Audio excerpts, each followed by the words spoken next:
बंधुओं, बहुत बहुत स्वागत है आपका कहानियों का सीरीज। और आज 53वीं कहानी, नन्हा पौधा। आइए सुनाता हूं आपको मैंने अपनी इस कहानी में क्या लिखा है। ठीक है।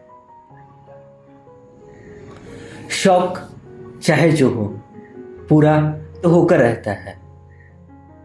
हाँ, ये अलग बात है, उस शौक को संभालना कभी कभी खुद के बस की बात नहीं होती है। शौक पूरा तो होता है, पर कभी कभी पूरा होते होते रह जाता है। बड़ी शौक पिताजी आज एक घर नन्हा सा पौधा ले आए। एक छोटे से गमले का घर।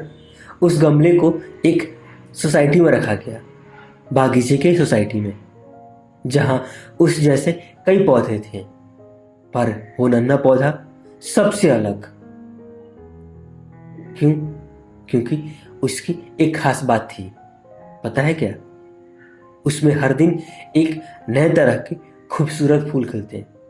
कभी गेंदा, कभी गुलाब, कभी चमेली, तो कभी कुछ और। बच्चों को हिदायत दिया गया, यह एक बेशकीमती पौधा है, ठीक पारिजात की तरह। हाँ, वही पारिजात जो स्वर्ग की शोभा को और बढ़ाता है। वही पारिजात जिसे सत्यभामा ने कृष्ण से मांगा था अपने प्रेम को साबित करने के लिए। वही पारिजात जिसे इंद्र ने कृष्ण को देने से इनकार कर दिया था। वही पारिजात जिसके कारण कृष्ण और इंद्र के बीच युद्ध हुआ था।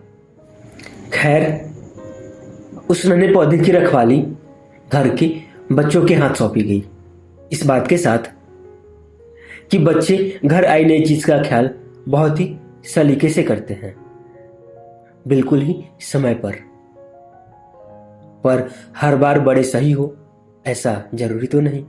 तो कई बार कई लोग किसी काम के प्रति बहुत अधिक ही सजग हो जाते हैं, जितनी जरूरत तो बिल्कुल भी नहीं होती।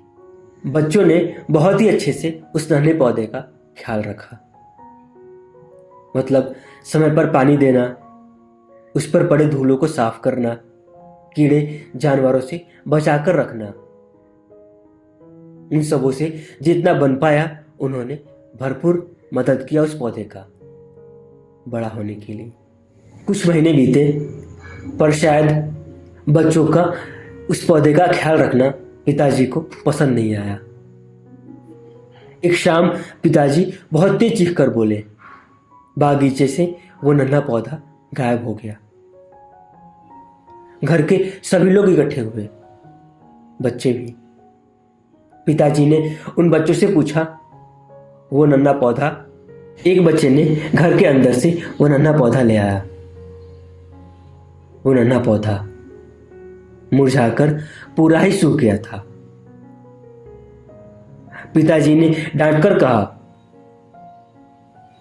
कि मैंने तुम लोगों को इसका ख्याल रखने के लिए कहा था, ये सूख कैसे गया? पता है बच्चों ने क्या कहा? बच्चों ने कहा, पता नहीं कैसे सूख गया, हमने तो इसका भरपूर ख्याल रखा था। धूप की एक रोशनी तक नहीं पड़ने दी थी, ताकि धूप से ये सूख न जाए। दिन भर इसे अपने कमरे में कपड़े से ढककर रखते थे, और शाम में जब मौसम थोड़ा ठंडा हो जाता, तब रात भर के लिए इसे बागीचे में रखते थे।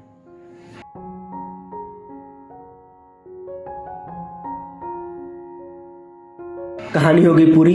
करना आपको क्या है, आपको पता है। बिल्कुल कमेंट करिए और बताइए कैसे लगी आपको मेरी लिखी छोटी सी कहानी नन्हा पौधा।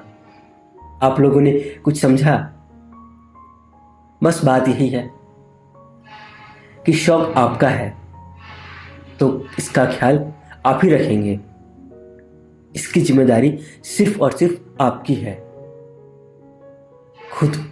खुद से और उस शौक से बचने के लिए आप उसे छोड़कर कहीं जा नहीं सकते हैं। अगर कहीं जाएंगे तो बस यही होगा कि वो नन्हा पौधा सूख कर मुरझा जाएगा या मुरझाकर सूख जाएगा। तो बस शौक आपका, तो ख्याल आप ही रखेंगे। है ना। तो बस यही थी कहानी। जरूर बताइए कमेंट में, इंतज़ार आपके कमेंट का। और ये कार्यक्रम देखने के लिए, पसंद करने के लिए आप सभी का बहुत बहुत धन्यवाद।